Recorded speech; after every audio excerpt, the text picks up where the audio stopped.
아파트에 도착하니 우편함에 편지가 들어있었다. 칙칙한 갈색 봉투.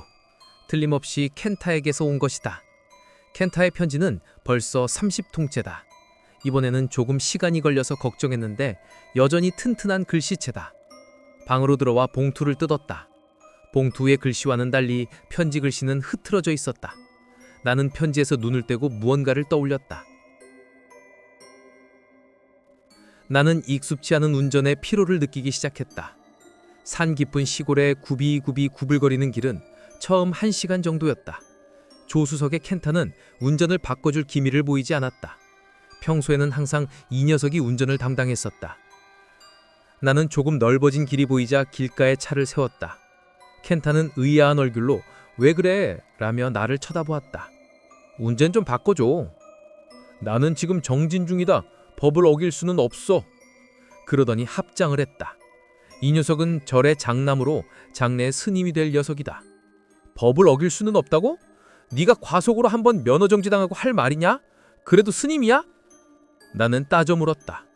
"나는 말이야 반성하고 있어. 2번 다시 죄를 짓지 않겠다고. 그런 나를 꼬드기는 너는 뭐냐? 부끄러운 줄 알아라 악마여." 켄타는 뭔가를 찾았다는 표정으로 전방을 가리켰다. 거기에는 쿠마자와까지 4km라고 쓰인 낡은 간판이 있었다. 쿠마자와는 이번 목적지다. "여기까지 와서 포기하다니 한심한 녀석이군. 할 수 없지. 너를 위해 내가 다시 죄를 짓겠다." 라며 약간의 장난 어린 표정을 지으며 말했다. 나는 "됐어. 내가 운전할게." 라고 말하며 다시 운전을 시작했다. 이래저래 엄청나게 긴 4km를 달려 우리는 목적지인 쿠마자와 마을에 도착했다. 여기서 또 다른 친구이자 이곳 출신인 료타와 합류할 예정이었다. 료타는 초등학교 운동장에서 금방 알아볼 수 있었다. 만나는 사람마다 노인들 뿐이라 20대 젊은이는 우리뿐이라는 분위기였다. 완전 고령화 마을이라는 느낌이었지만 모두 밝고 명랑했다. 료타가 희죽희죽 웃으며 다가왔다. "수고했어. 유스키가 운전했어. 그럼 좀 쉬었다가 출발할까?" "어? 여기가 아니야?" "응. 목적지는 여기서 산속으로 1시간 정도 더 들어가야 해." "료타, 나 초보 운전이라서 위험해." 역시 이번 여행은 뭔가 안 맞는다. 평소에는 우리 셋이 각자 역할을 나누어 즐겁게 지냈는데 이번에는 켄타는 말이 없고 료타는 왠지 긴장한 채 소란스러웠고 나는 운전으로 지쳐 있었다. 그래, 이번에는 관광도 아니고 아르바이트도 아니고 헌팅도 아니다. 우리는 마물을 봉인하러 여기에 온 것이다. 일의 시작은 아직 조금 쌀쌀했던 봄이었다고 생각한다. 방에서 켄타와 게임을 하거나 DVD를 보고 있을 때 료타가 찾아왔다. 왠지 진지한 표정으로 "좀 도와주지 않겠냐고 말했다. 여자친구와 싸웠냐고 묻자 빙긋 웃으며 아니라고 하고는 금세 진지한 얼굴로 돌아왔다. 나는 조금 놀라움을 느끼고 이야기를 재촉하자 우리 동네 절 주지스님이 위독하시다며 말하기를 시작했다. 료타네 집은 그 절을 지탱하는 4가문 중 하나인데 주지스님이 돌아가셨을 때 대대로 이어지는 어떤 의식이 있다고 한다. 그 의식에는 4가문의 가장이 참여하는데 료타의 아버지는 병이 생기셔서 의식을 맡을 수 없게 되어 아들인 료타가 대행하게 되었다고 한다. 하지만 정식 가장이 아니므로 협력자를 3명까지 둘 수 있다고 한다. 그러나 그 의식 자체가 특수한 행위를 수반하는지 마을에서는 협력자를 찾지 못했고 2례 중에 2례로 외부인의 협력도 가능하다는 상황이 되었다고 한다. 나는 곧바로 생각한 것을 입 밖으로 냈다. "설마 요즘 시대에 스님 만들기를 돕는다는 거야?" 료타는 웃으면서 "아니야. 이번에 상대해야 하는 건 마물이야. 주지 스님의 시신을 먹으러 오는 마물을 봉인하는 것이 의식이야." 라고 말했다. 잠시 침묵이 흘렀다. "응? 뭐라고? 거짓말이지?" "아니, 진짜. 너희는 아무것도 안 해도 돼. 아마 그냥 지켜보는 것으로 끝날 거야. 다만 약간의 규칙이 있으니까 다른 3분의 어르신들과 상의해서 그 규칙대로 움직이면 돼. 우리가 마물에게 습격당할 일은 절대 없을 거야. 최악의 경우 열이 나서 2-3일 앓는 정도야." 솔직히 뭔가 더 액션이 있을 줄 알았다. 이런 경우에는 보통 부적으로 지키거나 주술이 있거나 결계 같은 것이 있으니까. 그런 건 딱히 없어. 어떤 장소에서 마물이 나오니까 그걸 어떤 방법으로 봉인하는 것뿐이야. 우리 협력자는 그 자리에 있기만 하면 돼. 단순히 마물 구경이지. 다만 보이는지 안 보이는지는 개인차가 있다고 해. 나는 호기심에 가기로 결정했다. 약간의 영감이 있는 켄타가 골똘히 생각하는 것을 보고 조금 불안했지만 결국 켄타도 가기로 했다. 협력자는 우리 2명으로 정해졌고 료타는 먼저 고향으로 돌아간다고 했다. 며칠 후 고향으로 돌아가는 료타를 역까지 배웅했다. 료타는 우리에게 연락하면 바로 와달라고 신신당부하며 기차에 올랐다. 나는 순간 상대 이름은 뭐야? 라고 묻자 친구는 일그러진 미소를 지을 뿐이었다. 역에서 돌아오는 길 켄타는 시종일관 말이 없었다. 켄타의 성격은 결코 어둡지 않다. 친가가 절이라고는 믿을 수 없을 정도로 밝은 녀석이다. 료타는 왜 마문의 이름을 알려주지 않았을까? 분위기 파악 못하는 나는 아마 켄타가 말이 없어진 원인의 정곡을 찔렀을 것이다. 켄타는 내 얼굴을 빤히 쳐다보며 너는 바보 같아 보이지만 위급할 때는 의지할 만해. 이번 그 녀석의 부탁은 네가 핵심이 될지도 몰라. 라고 말했다. 내가 그렇게 바보 같아 보여? 게다가 료타는 위험은 없다고 했잖아. 내가 의지하는 상대에게서 뜻밖의 신뢰를 받자 조금 놀라면서 말했다. 만약 위험이 없다면 왜 마을 사람들 중에서 협력자를 찾지 못한 거지? 료타는 우리들에게 거짓말을 하는 친구는 아니지? 거짓말을 하지 않는 대신 말하지 않은 건 아닐까? 뭔가 입에 담기에 꺼려지는 존재일지도 몰라. 그 마물은 스님이 죽으면 나오는 녀석이야. 스님 찌끄레기인 나와는 상성이 안 맞아. 서로 성질이 맞지 않는 존재. 켄타, 그럼 너는 왜 이 부탁을 받아들였어? 네 이야기 들으면 진짜 위험해 보이잖아. 지금이라도 거절할까? 야, 료타는 우리가 간다고 결정하고 나서야 돌아갈 결심을 했어. 그 녀석은 마을의 규칙에서 도망칠 수 없어. 나는 료타를 돕고 싶어. 물론 80%는 호기심이지만. 켄타의 이 말이 나의 호기심을 80%에서 그 이상으로 바꿔버렸다. 마물 구경? 그때는 그저 약간의 담력 시험 정도로만 생각했다. 화제는 점심밥과 여자 이야기로 넘어갔지만 내 안의 공포는 왠지 모르게 남아있었다. 목적지에 도착했다. 도착한 절은 문이 3개인 좀 으리으리한 크기의 절이었다. 입구 앞 광장에 차를 세우고 걸어가자 절 안에서 60대 정도 되는 남자가 나왔다. 료타군, 그들이 협력자 분들인가? 료타가 그렇다고 대답하며 소개하려 하자 그 남자는 한 손을 들어 제지하며 이름 같은 건 서로 몰라도 됩니다 라며 말을 이었다. 여기서의 일은 원칙적으로 함구입니다. 하지만 말하고 싶다면 자유롭게 하십시오. 어차피 아무도 믿지 않을 테니까요. 저 자신도 아직 보이지 않지만 소리만은 누구에게나 들립니다. 그래서 그것이 있다는 것은 압니다. 자, 다른 2 어르신이 주지 스님을 보고 계시니 저는 당신들에게 앞으로의 일을 간단히 설명하겠습니다. 이 일의 유래나 경위는 봉인이 끝나고 나서 료타군에게서 천천히 들으세요. 자, 그럼 이쪽으로 오시오. 그들이 나를 데려간 곳은 절 왼쪽 뒤편에 있는 돌로 만든 낡은 우물이었다. 나무 막대가 입구를 막듯이 마구 놓여 있고 그 위에 대나무로 만든 바구니 같은 것으로 덮여 있었다. 이 우물에 마물이 봉인되어 있고 무질서와 질서로 봉인되어 있다고 한다. 그러나 이 봉인은 주지 스님이 죽고 7일째 되는 밤에 풀려나 안에서 마물이 주지 스님을 먹으러 나온다고 한다.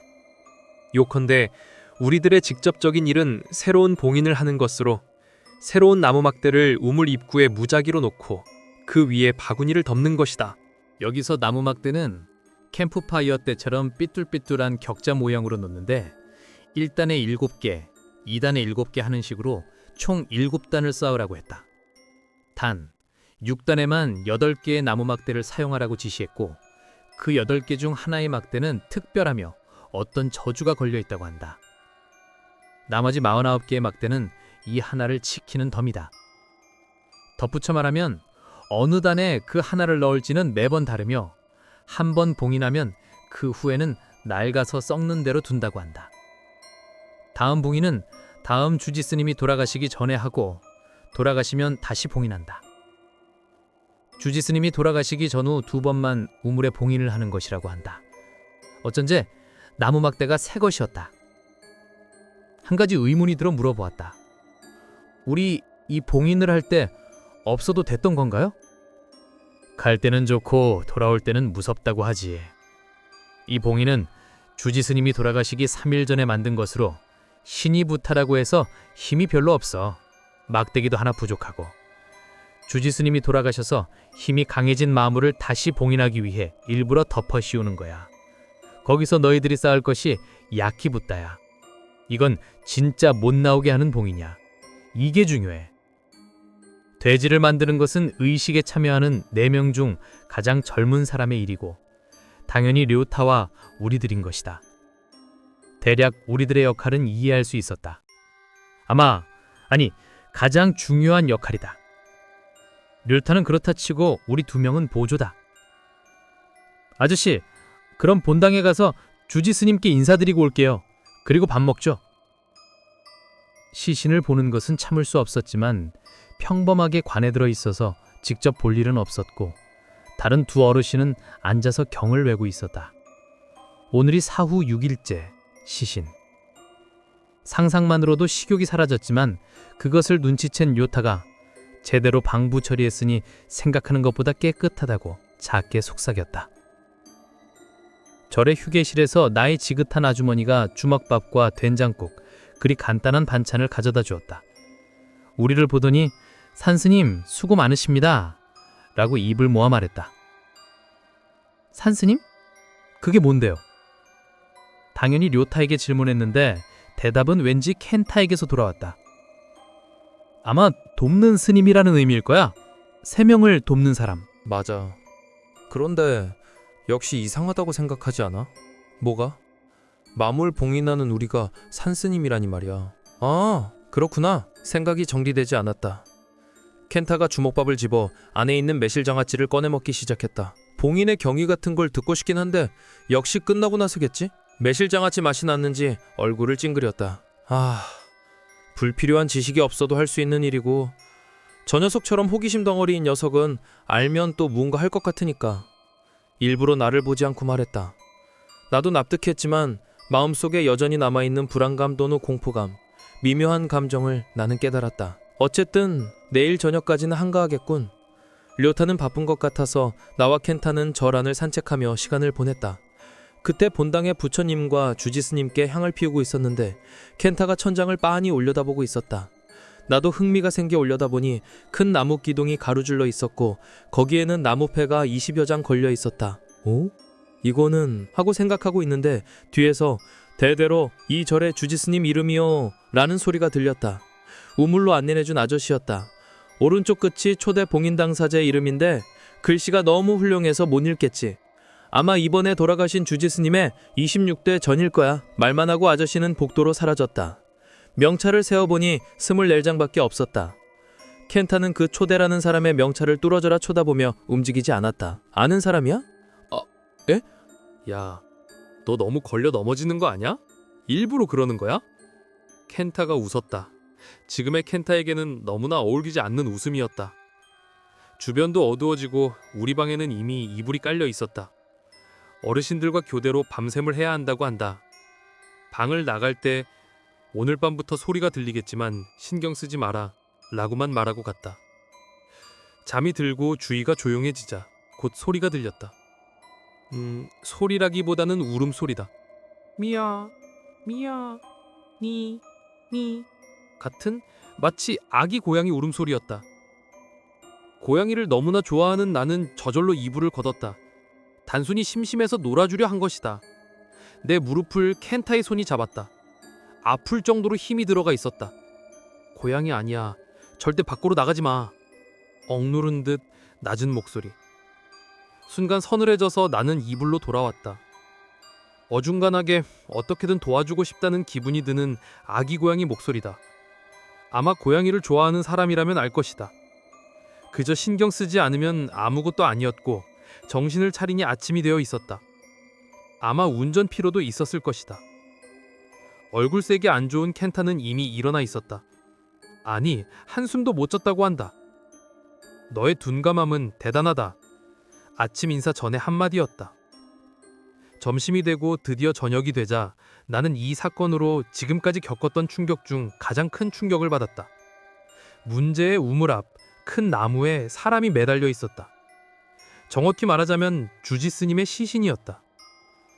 움푹 들어간 눈, 턱이 묶여 있지만 미묘하게 벌어진 입, 푸른 빛을 띠고 등 전체가 검게 변색된 몸. 어딘가 들뜬 마음은 사라져버렸다. 우리는 마물을 봉인하러 온 것이다. 주지 스님의 시신에는 지프로 엮은 금줄 같은 끈이 무수히 걸려 있었고 땅으로 뻗어 있었다. 땅은 검게 오염되어 있었는데 아마 주지 스님의 내장일 것이라고 생각했지만 그에 비해 역겨운 냄새는 나지 않았다. 주위에는 C자 모양으로 장작이 쌓여 있었는데 마물이 나오면 열린 틈사를 막고 주지 스님의 시신을 내려 함께 태운다고 한다. 그리고 재와 주지 스님의 유골 일부를 우물에 넣어 봉인한다고 한다. 이걸로 끝이다. 우리는 단순히 특이한 화장에 동행하고 있는 것일지도 모른다. 마을 사람들은 확실히 싫어하겠지. 밤 8시경 그것이 일어났다. 다시 아기 고양이 소리가 들리는가 싶더니 대나무 바구니 때문에 잘 보이지는 않지만 우물 위에 있는 봉인 막대가 아래에서 솟아오르듯이 작게 진동을 반복하고 있었다. 덜그럭 덜그럭 소리가 났다. 잠시 후 1개, 2개씩 막대가 땅에 떨어졌고 그 수가 20개를 넘었을 때 이번에는 대나무 바구니가 빠직빠직 소리를 냈다. 마치 안에 있는 것이 밖으로 나오려는 듯이. 숨을 죽이고 지켜보고 있는데 빠직빠직하고 한번 큰 소리를 내며 대나무 바구니가 땅으로 굴러 떨어졌다. 꿀꺽하고 침을 삼키는 나. 미우! 미우! 하고 소리가 여전히 들리고 뚝뚝 무언가 떨어지는 소리가 나더니 아기 고양이 소리는 점점 매달린 주지스님 쪽으로 가까워지고 있었다. 모습은 보이지 않지만 거기에는 분명히 무언가가 있다. 이것이 마물일 것이다. 뒤늦게 깨달았는데 아기 고양이 소리는 하나가 아니었다. 여러 마리분의 소리가 들리고 있었다. 나는 다행히도 모닥불로 비춰진 땅에 아무것도 확인할 수 없었다. 보이지 않는 것이다. 어느새 그렇게 보고 싶었던 마물의 모습을 보지 않고 지나간 것에 안도하고 있는 나 자신을 깨달았다. 동시에 옆에 켄타가 있다는 것을 깨닫고 얼굴을 들여다보았다. 켄타는 지금까지 본 적 없는 표정을 짓고 있었다. 나는 순간 팔을 잡아 뒤로 물러나게 했고 켄타는 깜짝 놀라 나에게 인사했다. 너 설마 보였어? 아, 이건 너무 심해. 말하는 사이에 시신을 매단 큰 나무가 삐걱삐걱 소리를 내기 시작했다. 무심코 그쪽을 보는 켄타였지만 이내 눈을 감았다. 나도 보았지만 바람도 없는데 큰 나무가 빙글빙글 돌고 있었고 늘어진 끈이 섬뜩하게 움직이고 있을 뿐이었다. 잠시 후 료타를 포함한 4분의 어르신들이 C자 모양의 열린 입구를 장작으로 막기 시작했다. 막는 것을 마치자 경을 외거나 경판을 올리고 주지스님을 매단 끈의 뿌리를 끊어 시신을 땅에 떨어뜨렸다. 쿵 하고 무언가가 으스러지는 소리. 4분의 어르신들은 주지스님의 시신 위에 나무 부스러기나 장작, 집 등을 놓고 불을 붙였다. 생각보다 금방 불이 커졌고 어느새 아기 고양이 소리도 끊겨 있었다. 앞으로의 일은 시신이 뼈가 될 때까지 불을 지키는 것으로 눈앞에서 직접 사람을 태우고 있었다. 지워지지 않는 트라우마가 될 것 같다. 새벽녘이 되어서야 겨우 화장이 끝나고 우리는 불에 취한 듯이 몽롱한 상태였다. 졸리진 않았다. 나무 상자에 거친 유골을 담고 남은 뼈는 재와 함께 모아져 우리에게로 가져왔다. 자, 이걸로 마지막이니 부탁한다. 아저씨의 목소리. 료타가 재를 받아 우물 안으로 뿌렸다. 나머지 3분의 어르신들은 계속해서 경을 외고 있었다. 나와 켄타는 요타에게 가서 봉인 작업을 도왔고 20분 만에 끝났다. 마물 봉인 종료. 우물 곁에 서서 켄타를 바라보며 나는 겁이 나기도 했지만 식은 죽 먹기라고 생각했다. 주변은 이미 밝아지고 있었다. 본당 근처에서 소리가 나 돌아보니 밥을 준비해 주었던 아주머니들이 이번에는 많은 소금을 가지고 오고 있었다. 자신들을 포함해 마당 전체를 정화하는 것이라고 한다. 천주머니에 담긴 소금 2개를 받아 하나를 켄타에게 건네주려고 가까이 다가가자 켄타는 아직 우물에 있었다. 또 아까 나에게 보여주었던 그 표정을 짓고 있었다.